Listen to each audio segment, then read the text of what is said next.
Hello and welcome back to the Will I Vike It podcast. Today I'm at the Ancient Technology Centre and my guest is Ben Farnell. Hello. And the fire's about to blow all over me.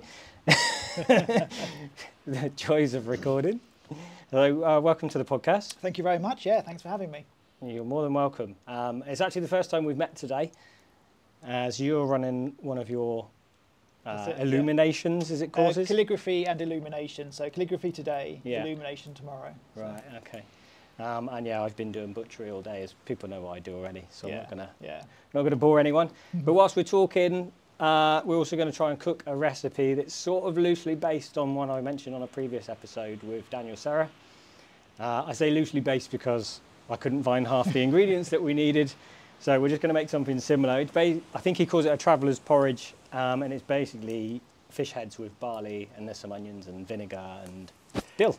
Yeah, I'm dubious about the fish heads, but I'm willing to give it a go. It'll be fine, I'm sure. If not, we'll go and finish the salt dough. Yeah. So yes, yeah, we should probably start. We've mentioned that you do your manuscripts and illumination work. So start off talking about sort of what that is and. Yeah, so I mean, today I've been doing workshops. I've been doing like a calligraphy, like a basic introduction into medieval calligraphy today, and tomorrow I'm doing illumination, which is essentially just colouring in. It should be nice. But mainly I do, I travel around to the events, medieval events that are on around south of England or Midlands, and I've got a little stall and I sell calligraphy and illuminations that I paint myself, and I write people's names on a bit of paper just for a donation, so whatever they want to pay for it, so usually just like a £1 or £2. And yeah, I've been doing that now for about 3 years. And yeah, I'm loving it. It's really good. Yeah. So what made you get into that side of history? Well, I started. I mean, it's a story that goes back to when my daughter was little. We used to go to what's it called, Lulworth Castle. Camp Festival. We used to go to Camp Festival at festival. Which is a great festival for parents with young kids, so it's geared at that. So there's lots of stuff for kids to do. But my daughter started to get too old for all the activities there, and so we started to look around for another festival to go to. And my wife said, "Oh, there's a nice medieval festival at Herstmonceux Castle, which is England's medieval festival, which It's not been running for the last couple of years, but hopefully they're doing it this year in another location, so I'm looking forward to that. But sorry, I've got smoke in my face. But we went to that festival, I think, probably about sort of 6-7 years ago now, and just went, but we could go for the whole weekend, so it was a nice thing. So we sort of camped and enjoyed like every second of it. I just loved it. It was really great. So then we went again the next year. And I think I did a calligraphy course there. They had like a little demonstration area, so you could have a go, and I really enjoyed it. And then the next year I went and I did it again, did a little bit more, and each time we went we got a little bit more involved. So first time we went just dressed normally, and the next time we went we had like kind of costumes that we had cobbled together ourselves. So they were kind of they weren't particularly, they wouldn't pass the authenticity test. But yeah, it was good enough. And the next time we were, a little bit more dressed up. And so then pretty quickly, I mean, it seemed to happen, very quickly from having the idea. We just wanted to get more involved, and it's like, well, we could have a little stall, we could do calligraphy, and it's like we had the idea, and then like the next year we were there doing it. So, but it coincided with the beginning of the pandemic. So we did our first show in 2020, that little brief lull between the first lockdown and the second lockdown, when things opened up a little bit, and they did a small show at Herstmonceux, so we did it there. So I've gone from like nothing 5 years ago, 6 years ago, to being in a situation now where I'm running workshops and and it's a bit weird for me because there's still things that I haven't tried in my calligraphy and illumination. I'm taking it slowly. I'm letting things come to me, you know, not rushing into doing everything. I'm just enjoying it as it comes along. But and passing on that knowledge whilst you do it. Yeah.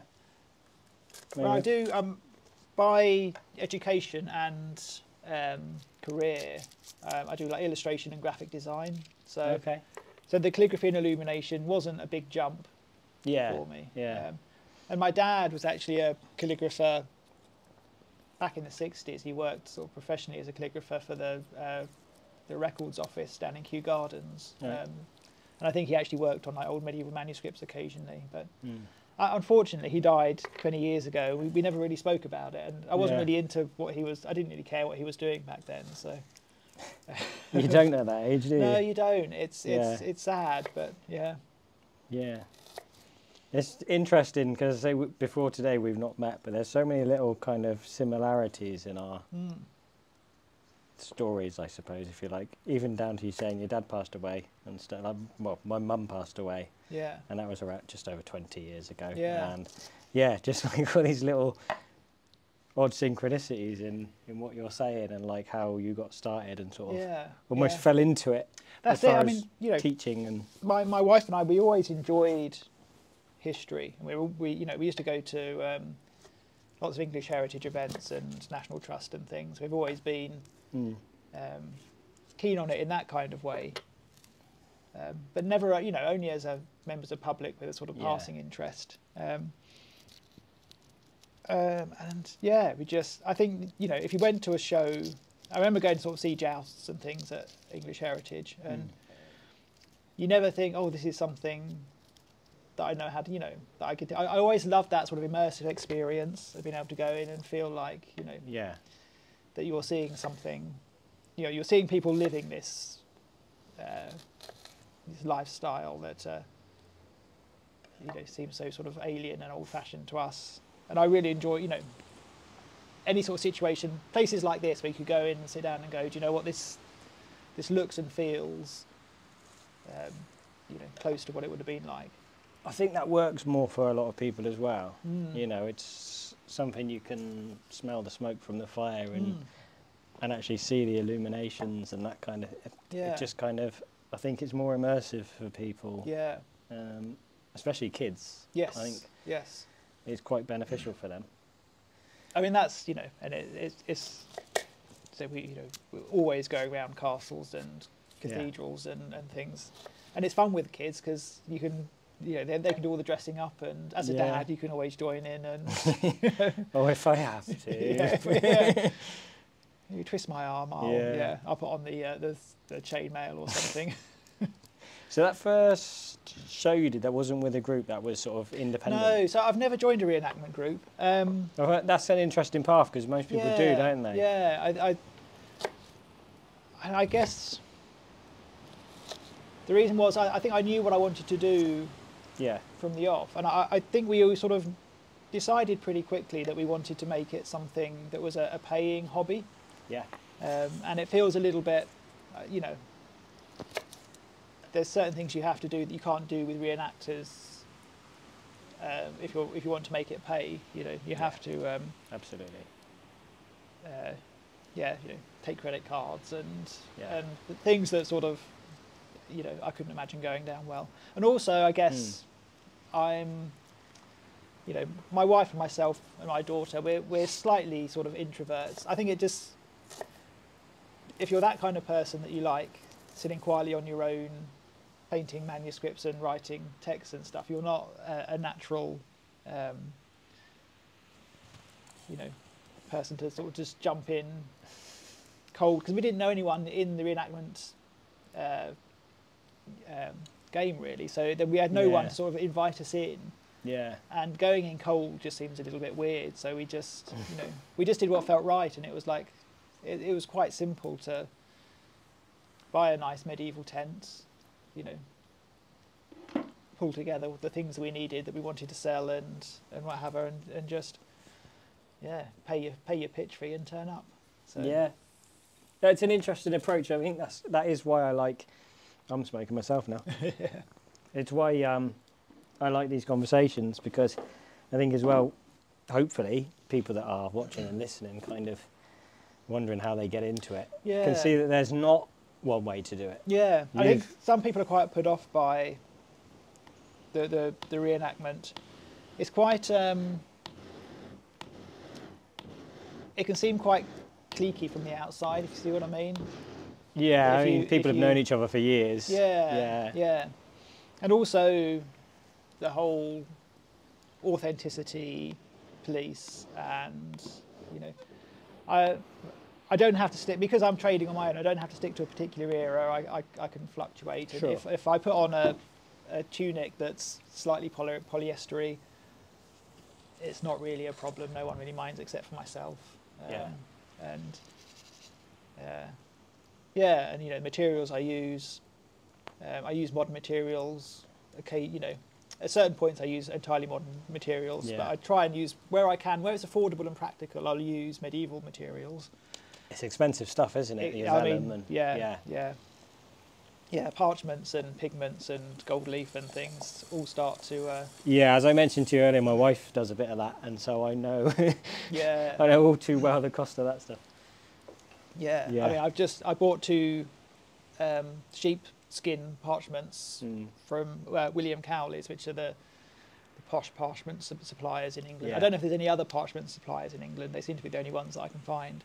Yeah, it is incredibly expensive to buy these 2 skins, and I'll get my money back once I've sort of painted them and sold them, and or use them for events, you know, for workshops and things. But yeah, because I think, didn't you say today you had a bit of an experiment with some parchment that you hadn't done before?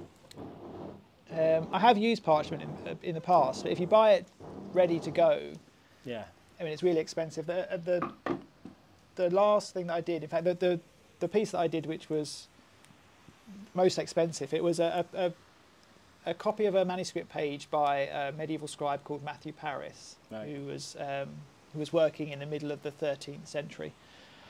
And the commission came from a professor of history at Edinburgh University, and one of his colleagues was just finishing their PhD, and this page was important in their PhD, so it would be a nice present to get that page copied. Sure.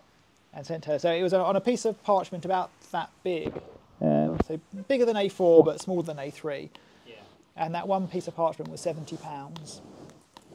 And you know, that's a daunting thing.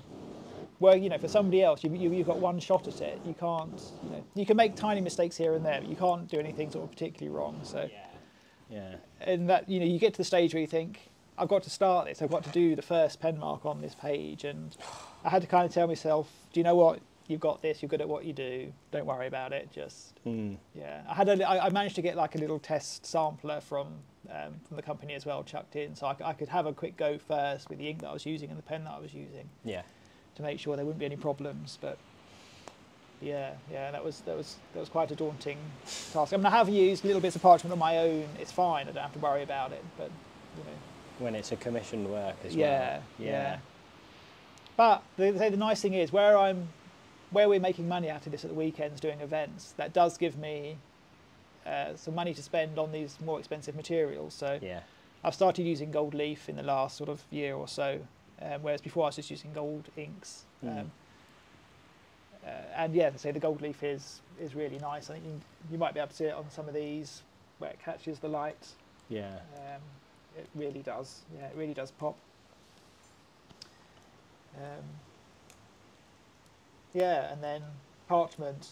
Starting to use real parchment. This is like a parchment-like paper, which is the next best thing. Yeah. But it's a fraction of the price. But I will start using real parchment, real gold. I've occasionally used proper pigments, but not very often. So that's the next stage, and then you start to. But the problem with the pigments is you get into they are expensive. So things like lapis lazuli is, you know, it's for a few grams. It's, I don't know, it's a lot of money if you want to. You know. I know my wife had. I'm sure she had some lapis. And some other stuff, and I'm pretty sure it was sort of like part of a Christmas present. It was like. Yeah, a way of affording it was like, get her, and she got a bunch of powders for Christmas. Yeah, but so the expense is one problem with that. The other problem is the toxicity of some of these things. You know, the yellows are orpiment, which is like highly toxic. The whites, you can get like lead white and red lead, which are, you know, highly carcinogenic. You know, if they'll give you cancer if you're not using, you know, if you're not being careful. Yeah. So they can still sell those, can they? Yeah, they can. Yeah. You can buy them, or you can make them yourself. So I make my own verdigris, and it's the same process for making lead. Is you get some metal, some lead or copper or whatever it is, and suspend it in a jar with some vinegar, maybe some salt as well, salt and vinegar. And just the chemical reaction, it just makes the crystals sort of grow on the metal, and then you scrape those off and grind them up and use them. So it's you know, you can do it safely if you use masks and gloves and things. It's not a problem. And I think I'll give it a go, because there's nothing, you can't get anything that works as well as white as lead. You know, the lead white is it's superior, but it's deadly and superior. So, but like I say, I'm not exactly new to this game, but I'm still in the early days I've still got lots of stuff to experiment and try out, and I don't mind taking my time doing that. Yeah. So how did you get into the teaching side of things? What led to that? There was just through the demand of some of the events that I go to. So the Hearst Monsieur event, they did ask me if I would do some workshops a while back. I think the second year that we did, but there was still some lockdown issues. So even though I was doing workshops, they weren't pre-booked, and a few people turned up on some of them, but there wasn't a great take up. I think people were still nervous about proximity to people. But then I do a show at Loxwood, which is near Guildford, and that's a really big, really entertaining medieval festival.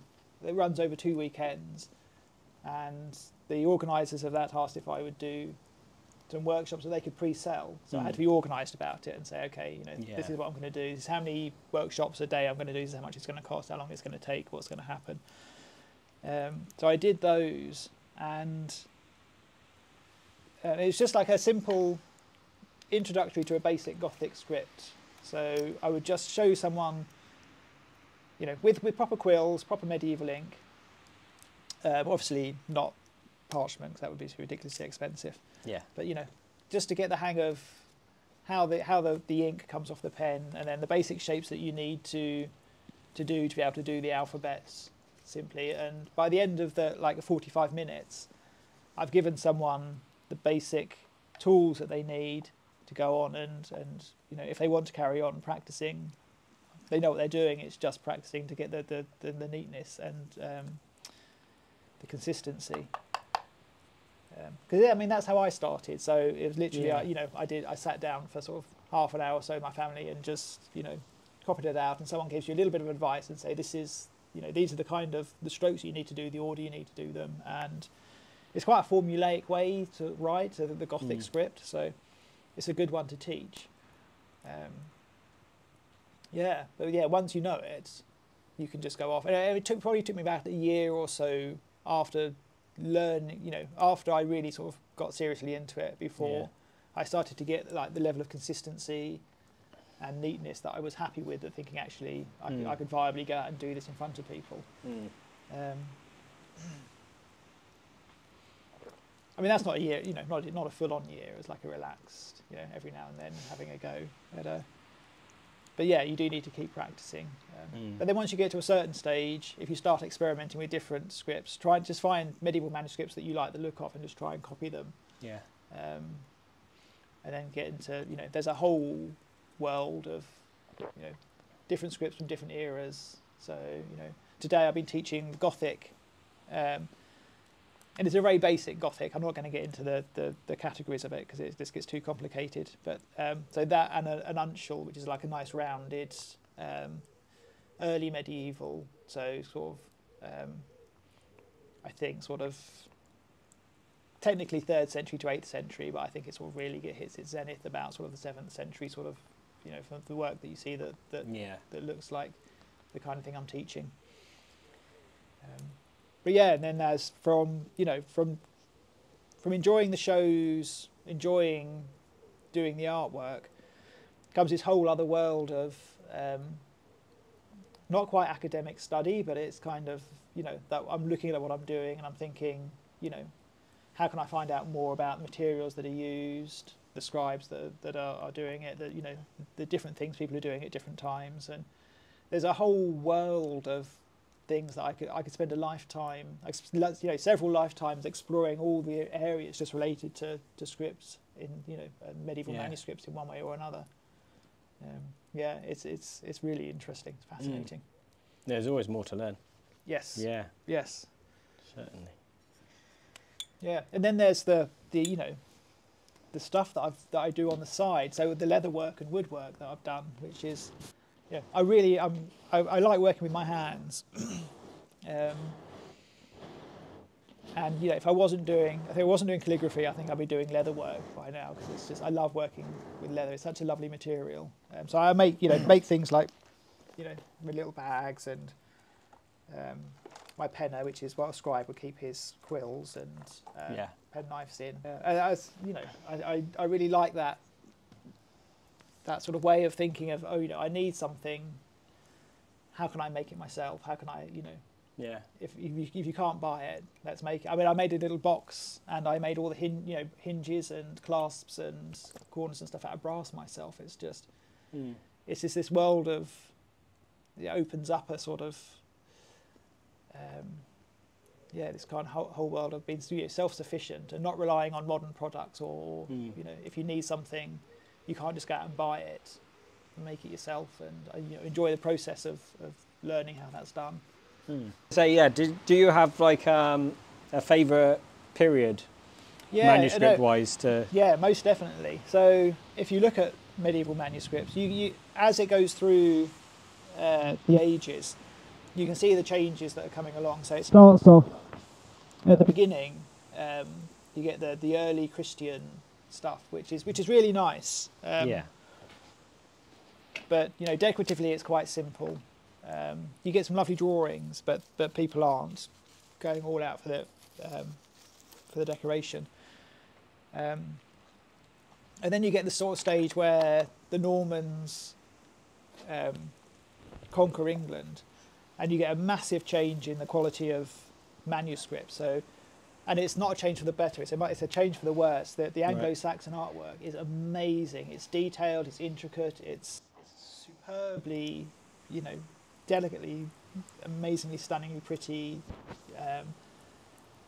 And then the Normans come in and they wipe out the Anglo-Saxons, and the artwork goes from this amazing stuff to really quite clunky, really quite, you know, it's still nice by any standards, but it's... Hey, look, as a Saxon/Viking reenactor, if you want to slag off the Normans, you're in the right place. Yeah, absolutely. But yeah, so then it takes a little while to get going again. And the period that I really love is, it's the end of the 13th century, beginning of the 14th century. So sort of 1250 to 1350, give or take. Yeah. And it's got a name, that period. It's something like sort of the you know, Gothic period of art. I can't remember the exact name, but it's definitely got Gothic in it.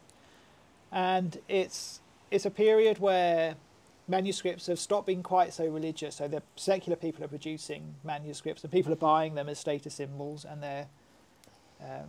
they really introduce massive amounts of humour in the margins and the illuminations. Right. And that's a period. It's really that small sort of period where you start to get the killer snails and the fighting rabbits. And I know when you mean. All the strange grotesques and people that are half animal and half human and what have you. And that's the period that I really love. It's a very graphic style. It's quite cartoony. And if you have a look at some of these that you can see here, these are all from the same period. Yeah. I think you could tell just by sort of the styles and the colours that are used. But this one is one that I paint these and I sell them at shows.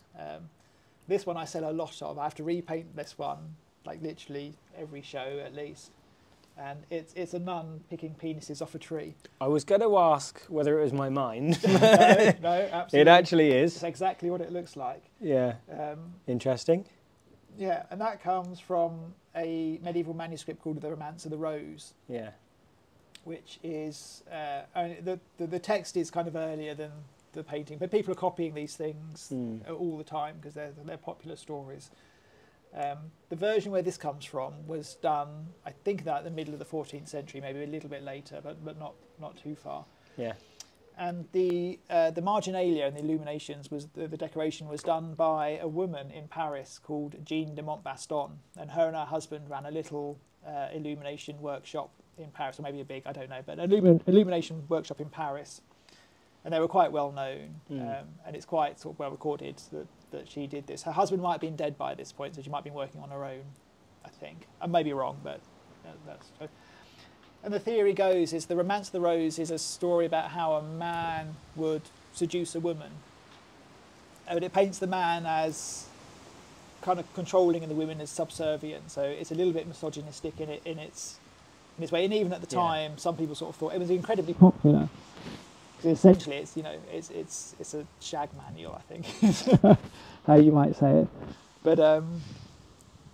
But the theory is that she's subverting the text by saying that men think they're in control and that they can seduce a woman, they can bend a woman to her will. Yeah. And she's saying, if a woman wants it, she picks it off a tree. The woman is in control, the man is not in control. Yeah. And there's a whole little story along. It's a tiny picture on the bottom of the page, so I've blown it up, so it's nice to see. But and there's quite a few images in this sort of story of her relationship with men and penises. So yeah, I mean, that's a fascinating insight into the mind of medieval people. And then funny one, I just like that. I think those horses are supposed to be fighting, but they definitely look like they're having a hug. Yeah, it does look more like a hug. Yeah, yeah. But it's a really nice style to work in, and it's quite easy to paint, which is why I'd be interested to see how the workshop I do tomorrow goes. 'Cause I've not done a full day illumination workshop before. The hard bit is the drawing. Yeah. So if you can draw, you're halfway there. In the workshop, I'm going to get around that by just letting people trace things. So right, okay. It's much easier to trace things.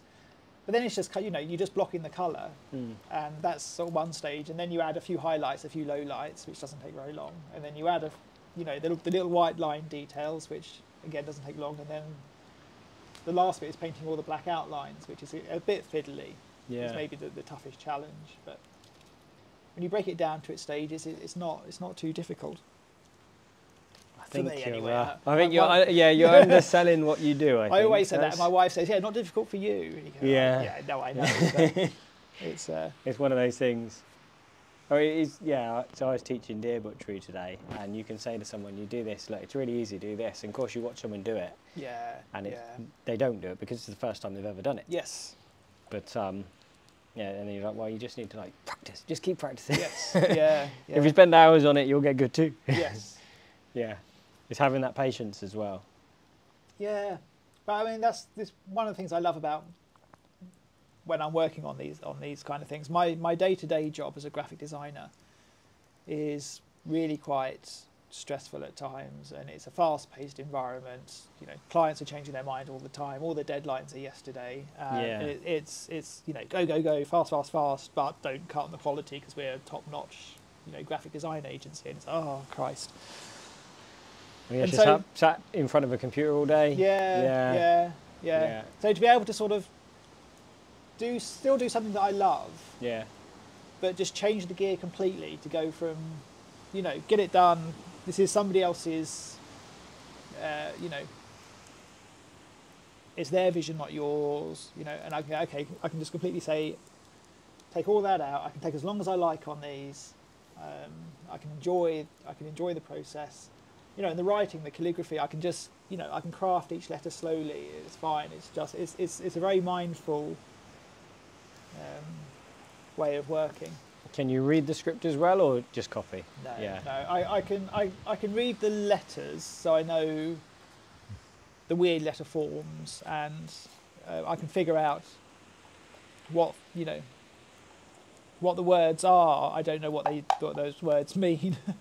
Sure. It's again, as I say, there's so many areas on this that I could spend several lifetimes learning. That I wouldn't mind learning medieval Latin or, you know, Old English or something, but it's a task and a half. But then, to be honest, there are some manuscripts where the text is worth reading. Yeah. But lots of them, the text is, it's ecclesiastical. It's, you know, books of hours, books of psalms. It's all stuff from the Bible, or and even the stuff that is interesting, like the Romance of the Rose, or some of these, you know, Arthurian legends and things. The way medieval people wrote isn't particularly fun to read. It's quite long-winded, and it doesn't quite, you know, in our world where we're used to our kind of humour and our pace of things, to enjoy a medieval story can be a bit of a challenge sometimes. Some people can get it right, so some Chaucer is amazing, but sometimes you get to like a story and you get to the end, because you can read, there's translations, these are reading translations, and you know, you're reading a story and it's all great and fun, and you get to the end and it's like this, just like this weird religious moral thing at the end. They weren't very good at ending on a, you know, on an exciting point, but religion and, you know, morality and stuff were so much more important to them. But I get to the end and I go, oh, is that the ending? You know, yeah. that's you know, I did a book which I copied, only a short story of called The Ghost Knight, and it's about this knight who falls in love with this woman, but she's married. But he's, you know, he declares his love to her. She says, "How can I love you? You've not defeated anyone in a tournament or anything. You've not proved yourself to be a worthy man in any sort of manly sort of way." So he sets up a tournament, and he beats the woman's husband. So he's, you know, so he's proved himself that he's better than the husband because he's betted him in a joust or a tournament or something. And then the woman says, "Okay, I'll entertain you. Come to my house at night." And so he goes to the house, and he goes into the room, and the maid comes up and says, "Oh, my wife's with her husband at the moment. You'll have to wait." So he waits, and then he falls asleep. So when the wife comes to find him, he's asleep, and she's like, "How, if you love me, why would you fall? You could not love me if you fell asleep waiting for me. You know, how little regard for me if you got that you've got bored and fallen asleep." And so then this knight creeps. So she goes back to bed with her husband, and the knight creeps into the bedroom where they both are, and you think, "Oh, this is getting really exciting." And then it just ends on like a religious moral sort of point that is just, you know, the ending just really fizzles out after that. And it's like that's quite often how these medieval stories end. It's yeah. And it's so boring. I can't really remember the exact ending, which is a bit of a that proves the point, though, doesn't it? Yeah, really? I think the man wakes up and thinks the guy's a ghost, and then, you know, it's God's will or something, and it's like, okay, yeah. That pot looks like it's about to boil over. It does indeed. I was going to say, because you said earlier about sort of people copying. I think you said people were mostly sort of copying other works. So would they have been able to understand what they were copying, or would it be like yourself where you're just copying what you see? Mostly they could understand a little bit. So, I mean, lots of literature only survives today because it's been copied and recopied and recopied. The originals have been long lost. So things like, you know, ancient Greek myths and even things like the Bible, you know, these things, you know, you can go back and find the earliest versions, and there may be a few really early versions that survived, but most of them are long gone. And a lot of what a scribe would do would just be, you know, if you wanted a book, say, you know, you're a medieval monastery and you want a gospel, you're going to have to get someone to copy, to write one for you. Yeah. So if you've got one already, you would get it copied. If you haven't got one, you would send off to a friend or a colleague or someone. Someone's got a copy and say, "Can I borrow your copy, or can we come to you and copy your copy?" And so there's a huge sort of trade in doing that. You could even like sometimes pay to borrow somebody's book. There was like a system of sharing that kind of worked like that. And I think people must have been sharing quite a lot, because you see the spread of styles. Yeah. Really quite rapidly. Like some of these, like the humorous stuff that you see. Like the fighting snails, I think particularly, it starts off in northern France, and it takes about sort of 20 or 30 years. Then it spread to southern England, where it's fashionable in southern England for a little while, and then it dies out. So you can sort of see that progression. And I reckon that must be just from people copying, because how else would you see somebody else's book? Because unless you go to their house, you're not going to see their book. It's not like today where someone publishes a book and you can buy it at the shop. Yeah. So if you wanted one book, it might take you a year, 2 years to copy it, to have it copied. And then if you want another one, you go, okay, that's another year or 2 years. So so lots of scribes have been copying. Less so with the illumination. That tends to be a little bit original each time, which is quite nice. You do see similar things, like for example in a Psalter, which is a book of Psalms, the first page is always, it's called a Beorht, which is so it's a big initial B, because it's the first line of the first psalm in the book of Psalms. So and it's a book of, it's a psalm written by King David, and so the first picture is always a big B, and in it he's in one of the gaps in the B, he's slaying Goliath, with his sling, and in the other one he's playing a harp, and so that page, because it's in a book which is written loads, thousands of psalters and all sorts of qualities, from the most amazing quality to sort of really quite simple ones. Yeah. But the theme's always the same, so you tend to see, the way it's done is quite similar from book to book. So they're kind of copying, but putting their own slant on it. But the marginalia and illumination is always totally unique, which I think is why it's such a fascinating. It's always the most interesting part of a medieval manuscript, if it's got it. Yeah. Lots don't. Lots are just sort of plain text, but yeah, I love the opportunity to sort of sit there and look through it, because they're all online, so it's easy to have a look through. That's fairly easy to get hold of. Manuscripts. Yeah. And you can go and look at original ones sometimes. You can go there. There's the Winchester Bible in Winchester Cathedral is one that's local to me that I've been to see a few times. But you can't see as much as you can online. I mean, you don't get that personal connection. But online you can really zoom in and see the detail, whereas you're looking at them in reality. Actually, the marginalia is so small and intricate that it's hard sometimes to see what's going on. You can't really get up close and personal. Yeah. Because you're not, they're usually behind glass, so you can't touch them. I think we might be about cooked. Maybe a little bit longer. We're not far off.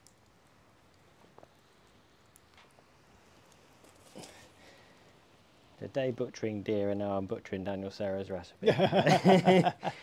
So, sorry, Dan. I'll make it properly at some point, but with our limit of ingredients and time constraints, this is what we're having. No, I'm curious.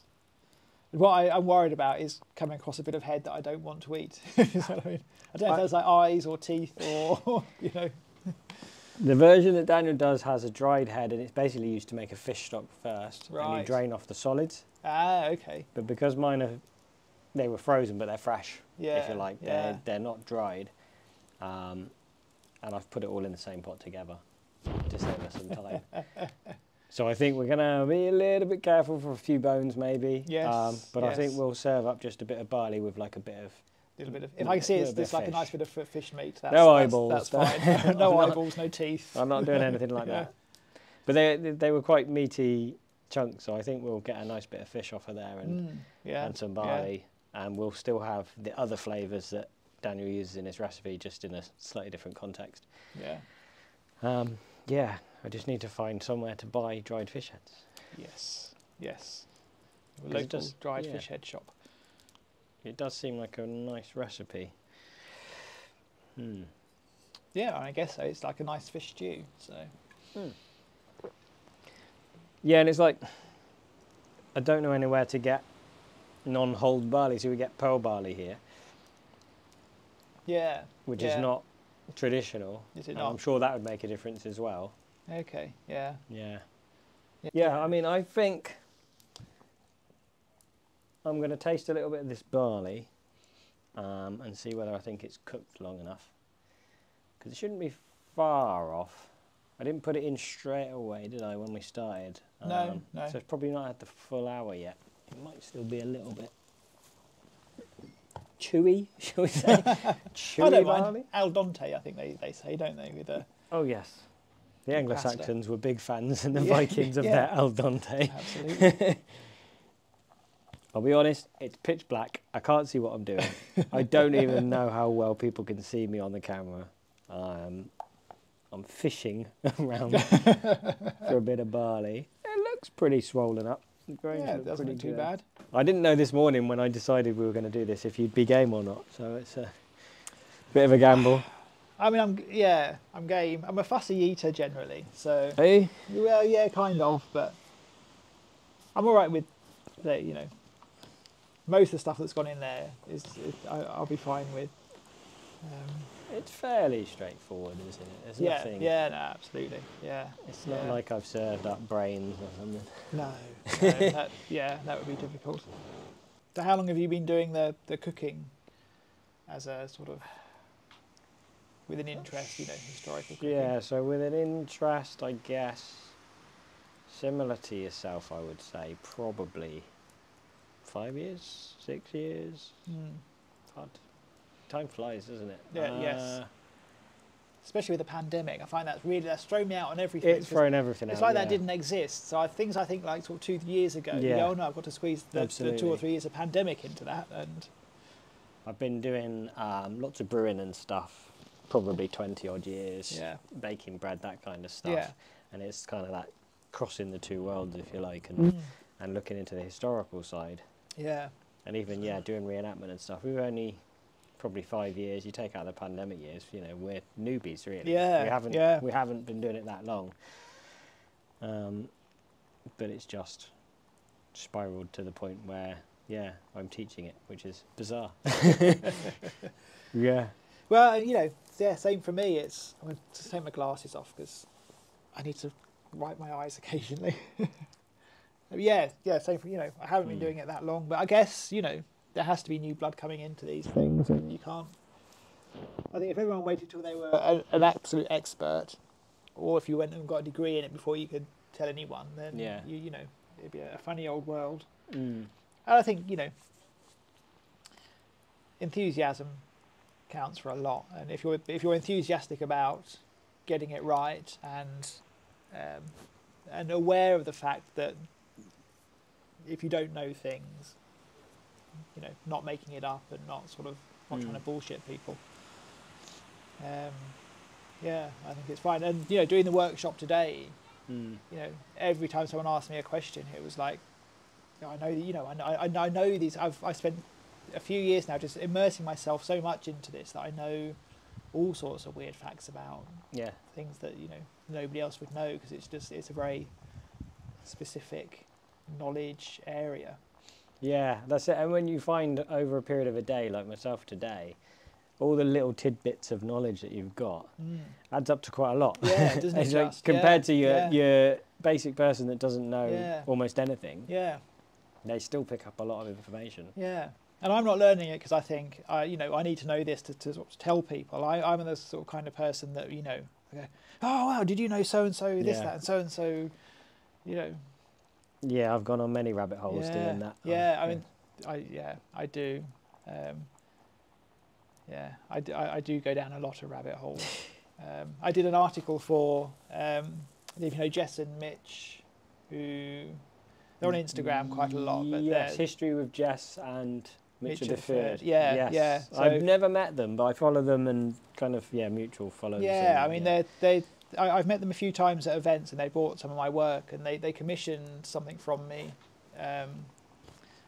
last year. So I did like a triptych, and I made the wooden case and everything, and it was a beautiful little portable, like sort of be like an altarpiece sort of thing. But yeah, and Jess has started a magazine called Living History or something along those lines. Living Medieval History. Yeah, some. I didn't realise that was hers, actually. And I did an article for that, and I called it Down the Rabbit Hole.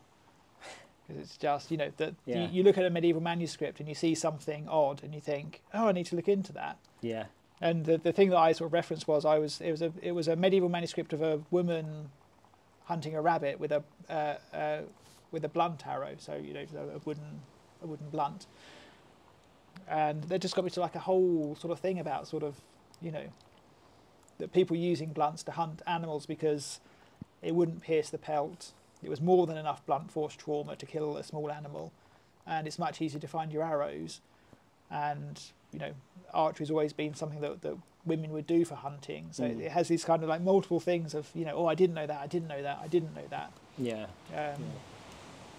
And it's a small area, and I do a bit of archery, but I'm not a huge enthusiast. I enjoy it. I like to put a few arrows in the target. I don't really care if I'm that accurate or how far I can shoot. So yeah.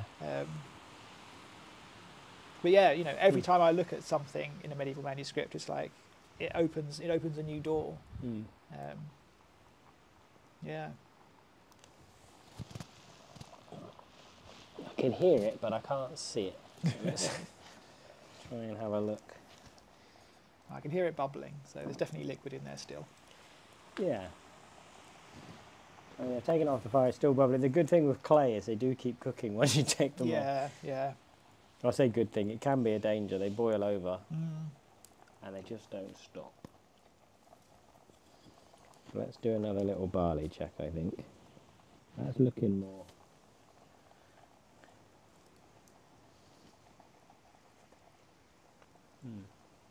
Fishy. It's barley. Yeah. It's definitely barley. I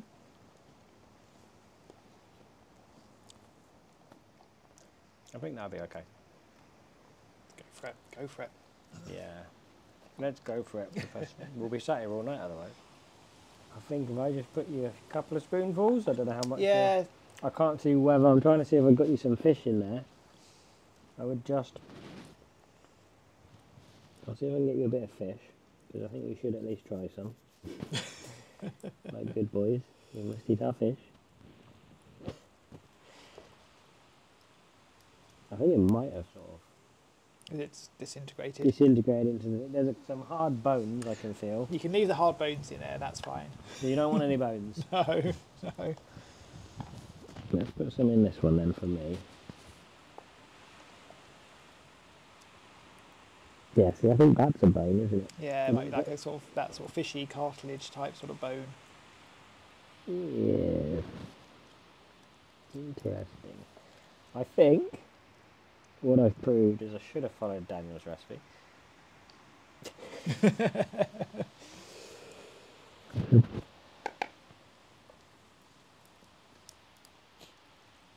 I've got a couple more heads though, so I might try and get something closer to Dan's recipe tomorrow. Can you not dry them yourself somehow? Like hang them up over a fire or something? There might be a way. Yeah. I'd have to look into that one, yeah. But I think what we'll do, we'll have a little taste. Okay. See what you think. I say watch out for bones, because I've got a feeling. I haven't got my glasses on anymore, so everything's a little bit blurry, which may be a good thing if I can't say exactly what I'm putting into my mouth. Yeah. I've never cooked a fish head, so I don't know how many little bones there are. I've got a bit of fish, actually.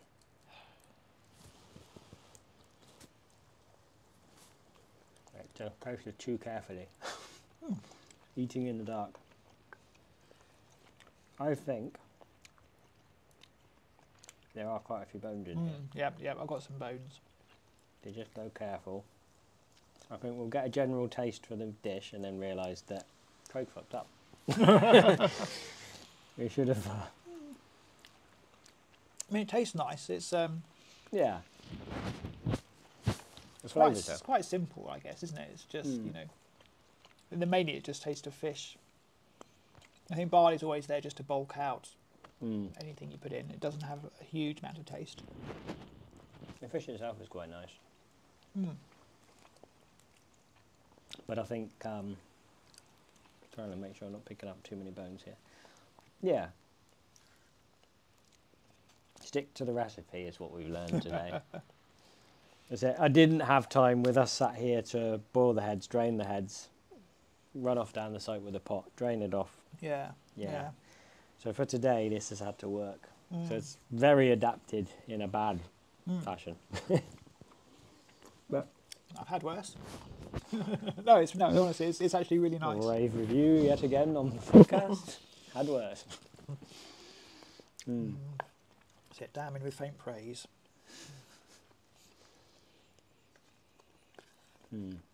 I mean, we were also eating venison before.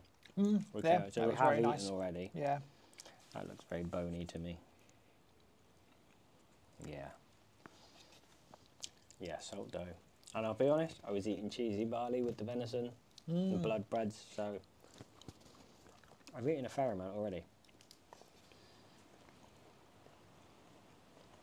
I'm getting dill. I can taste the dill. Yeah, definitely. Yeah. There was meant to be dill seeds. Again, I've never come across dill seeds. No. So I had to use dill.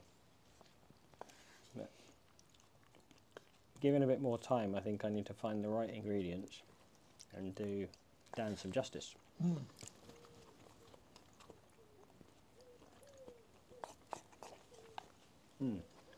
So, hang on. We do have 6 questions that I ask every guest. Okay, yes. Take Go for it. Food out of my moustache first. And 3 of them go out on the main episode, and then I keep 3 back for Patreon. Okay, yep. So we'll do 3 and then say goodbye to everyone. And then cut back in. And if anyone's on Patreon, yeah, it'll carry on for another 3 questions. So the first question is, if you had an unlimited budget, what would be your dream project? Oh, I mean, that's an easy one. I'd want that was my a own... quick... Oh, no, I know. I'd want my own medieval village. Yeah. I mean, you know, something like this, but... Yeah. Yeah. And I don't know, yeah. I'd have to convince my wife or something, but I'd want to live there. Yeah. I mean, I can't sometimes think, like I think about this all the time, but you know, like Guédelon in France, where they're building the castle. Don't think I've come across it. Look it up. No. It was on TV with what's her name? I can't think what her name is. It might come to me. But they did a TV program about it, sort of building the medieval castle. But it's this project in France where, from scratch, they built a castle using only medieval techniques, and it's taken them, I can't remember, like 15, 20 years, 25 years, I don't know. It's and it's going slower than it would do a normal medieval castle, because there's not many people working on it. It's volunteers, and it's taken its time, but everything is done 100% authentically. There's and it's an amazing project. I've not been to see it. I think it's due to be finished like this year or next year or something. It's nearing completion, and it's on my sort of like must list things of things to do. But yeah, I would like to buy something like this, a little plot of land. Yeah. I'd like to go, from my own sort of point of view, because I like a little bit later medieval. I'd like a nice stone building or something. I do occasionally have a look round, like on French property websites. You quite often can buy like really dilapidated, rundown buildings, but they do have like some real age behind them. Yeah. And you think, I could, if I don't want to live in it as a modern house, if I don't need I don't need a bath or, Wi-Fi or something. It's like have a little plot of land with a little house, and some animals like the sheep that aren't quite coming in here but are just outside. A donkey and some geese and something. Yeah. Oh, that would be me. That's I well, not that I thought about it much. I'm going to say that came pretty quick to you, that one. Yeah. Okay, so the next question. Yep, okay, go for it. Do you think you could survive on a Viking age diet? Yes. I think you'd have to, wouldn't you? Otherwise you'd die. I think, I could survive on any diet after a while. I think you'd have to get used to it. But, yeah. Lots of this. Yeah, I mean, I would definitely miss cereal and... You've already answered the next question. Chocolate. And, if you're going to ask me what I miss, that's a whole nother thing. Yeah, the follow-on question, I mean, you don't have to jump off of this one yet, but yeah, the next question is there any food you'd miss on a Viking age food diet? I'd miss. Yeah. Yeah, I mean, I'd be quite happy with, like, bread, cheese, beer. It's fine. It's like there's a meme that you see on social media sometimes where it says, medieval people only lived on bread, cheese, and beer, and you go, yeah, I'm happy with that. Hard life. Yeah, tea and coffee. Really, I mean, I wouldn't miss it that much. I would get used to it, but I'm quite a ritualistic person in my days. So I like to wake up and have a cup of coffee, and then I have a cup of tea at 11 and another cup of tea at 3, give or take, but it's how I break up my day. It's like, whatever I do in the morning, whether it's, starting whatever projects at work or something, it's like, well, I'm going to get that finished by 11. I'm going to have a nice break, have a cup of tea, biscuit, some, relax for a bit, and it breaks up my day. Hot drinks. I would really, I definitely miss hot drinks. So, where can people find you online? Do you want to give yourself a plug, social media, website? Yeah, so like the best place by far is Instagram. So at Hiow Beorht, which is HIOW BEORHT. It's nice, complicated. It is, yeah, I know. I could have picked something easier, definitely. Yeah. But it's an Anglo-Saxon word which means colourful. So the Hiow is hue, like the hue of a colour, and the Beorht is bright. So it's like hue, bright. If you switch those round, it's like bright hue. So that's, they're bright hues, they're colourful. It's the Anglo-Saxon word for colourful. Yeah. Which, I mean, it was kind of my wife's idea because I do the illumination calligraphy. I wanted to call it something like Inky Nibs or something, calligraphy related.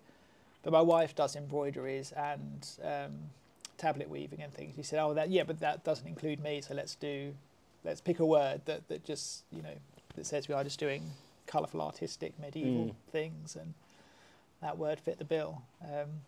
But it's a pain. I was at an event, I was at Lewis, beginning of the year, or one of the first events I did in May, I think it was, beginning of May. And the guy was reading out the traders who were at the event, and he said, at this stall, you can buy, Lionheart replica pewter badges and stuff, and blah blah blah. And then he got to my one, and I knew he'd got to me on the channel, and he's saying, and there was a pause. He said, I can't even pronounce that, and he skipped on and read somebody else. He missed me out entirely, and it's like, oh. But yeah. So Instagram's the place to go. I have got a website. Yeah. The website's really good if you want to find a medieval event going on this year. I have a list of events that I'm at, but I also list all the events that I come across that I'm not at as well. So there's nowhere that I've found that's a comprehensive list of medieval events in England. So I thought that it would be a nice thing for people to see all the things that are going on. I mean, there's lots of little ones that I haven't got, but I think I've captured most of the main ones. So I've got at least, I think, sort of like 20 plus events listed on my website. So it's good for that. Is that the same as your Instagram yes, handle? Yeah. www.hiow.beorht. I can't even say it myself. hiow.beorht.com. Yeah. And there's also Facebook and maybe other things, I don't know. But the Instagram's the place to find me, really. Yeah. If you want to see what I'm up to. Brilliant. Well, thank you for coming on. That's all right. It's been a pleasure. Yeah. And if anyone wants to see a bit more, then head over to Patreon. For just a couple of pounds, you can sign up and see 3 more questions with Ben and some other past guests as well. Thanks for listening or watching, whichever it is. I forget myself now. Bye. Bye. If you enjoyed the podcast or want to hear more, remember to like and subscribe and give me a rating. For recipes and ideas, visit my website saxonforager.co.uk. I also have 3 cookbooks available to buy on Amazon worldwide. These are Eat Like a Viking Volumes 1 and 2 and Eat Like a Halfling. Thanks for watching.